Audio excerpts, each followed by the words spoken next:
orator, respected Sudhir sir, to say something on Constitution Day.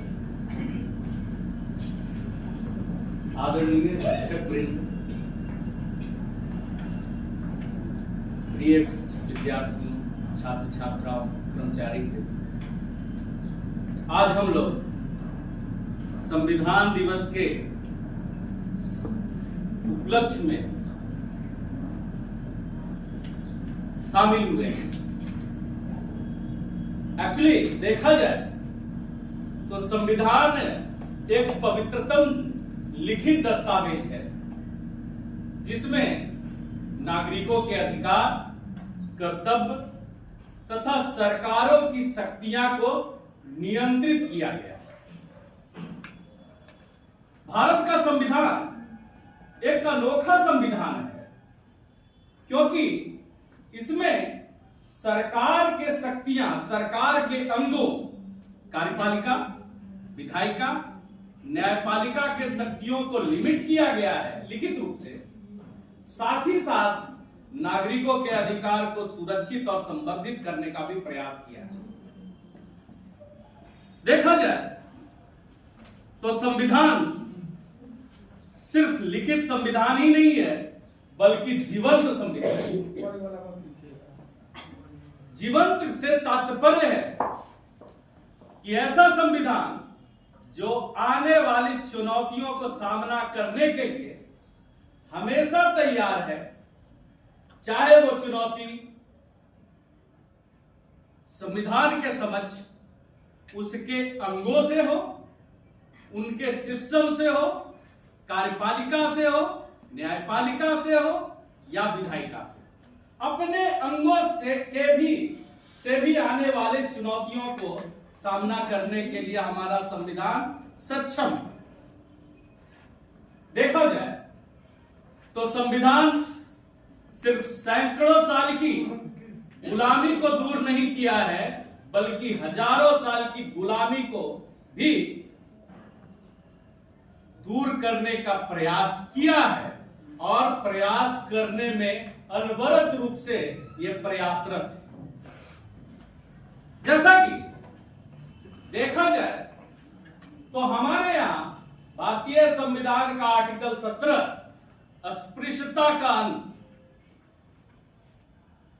तथा इसको आपराधिक भी घोषित किया गया है। एक ऐसा प्रावधान है जो देखने में तो तत्कालिक समस्याओं को दूर करने का प्रयास किया है, लेकिन देखा जाए तो हजारों साल की दास्तां को नेस्तनाबूद करने का भी प्रयास किया है।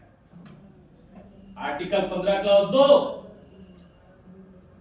15 क्लॉज 3, 16 क्लॉज 3, बहुत सारे ऐसे अनुच्छेद हमारे फंडामेंटल राइट्स के चैप्टर में डाले गए हैं कि उन दास्तां को जो राज्य के प्रयास के द्वारा भी नहीं किया जा सकता।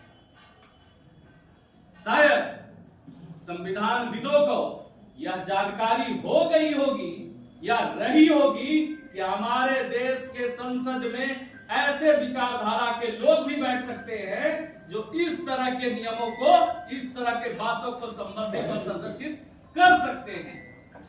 इसीलिए इस तरह के प्रावधान को फंडामेंटल राइट्स के चैप्टर में रखा गया ताकि राज्य भी यह गारंटी दे, है ना, कि राज्य के द्वारा भी इस तरह के शोषणकारी विधियों का निर्माण न किया जा सके।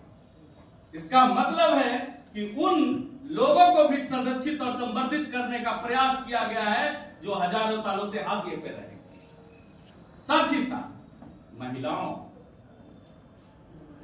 उनको भी संरक्षित और संवर्धित करने का बात फंडामेंटल राइट्स के चैप्टर में ही कर दिया गया है और इसको मानवाधिकार भी माना गया। इन चीजों देखा जाए तो फंडामेंटल राइट्स का जो बात है, जो किया गया है भारत के संविधान के आर्टिकल 12 से लेकर 35 तक, वो संविधान में लिखित होने के बाद भी यह संविधान गारंटी देता है या प्रत्याभूत करता है या गारंटी देता है कि राज्य जो है किसी भी परिस्थिति में कुछ एक्सेप्शनल मामलों को छोड़ दिया जाए तो फंडामेंटल राइट्स का वायलेशन नहीं कर सकता।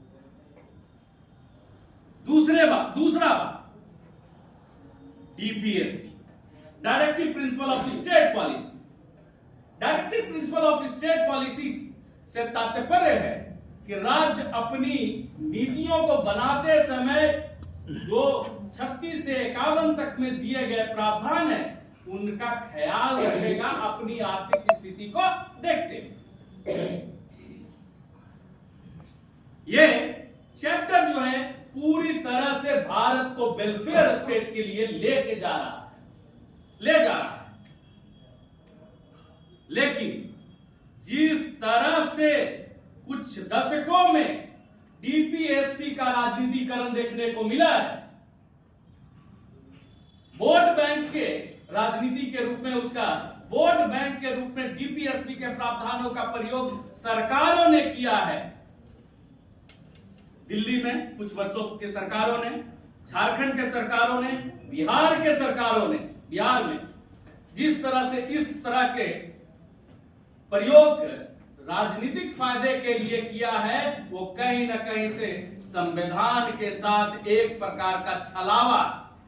इसीलिए सुप्रीम कोर्ट और चुनाव आयोग को इन मामलों पर देखना चाहिए कि इन प्रावधानों का प्रयोग गलत तरीके से गलत फायदे के लिए न किया जा सके।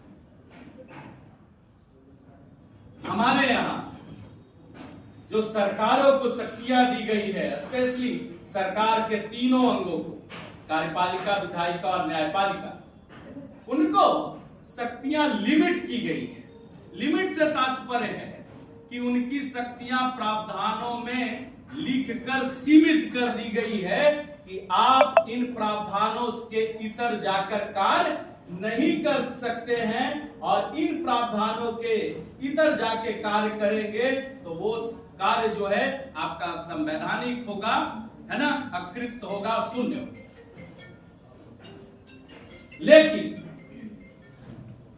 लेकिन जिस तरह से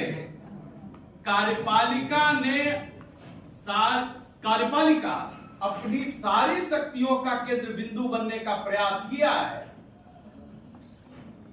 स्पेशली न्यायपालिका और संवैधानिक संस्थाओं को अपने पाले में लाने का प्रयास पिछले कुछ दशकों से किया जाने का प्रयास जो किया जा रहा है सरकारों के द्वारा, वो कहीं ना कहीं संवैधानिक संकट की ओर हम लोगों को लेके जा रहा है। फिर भी हम कह सकते हैं कि हमारा संविधान इतना सक्षम है, इतना अपने आप को सुरक्षित करने में सक्षम है कि अपनी सुरक्षा वो खुद कर सकते। साथ ही साथ देखा जाए तो विगत वर्षों में हमारे यहां संवैधानिक कॉन्स्टिट्यूशन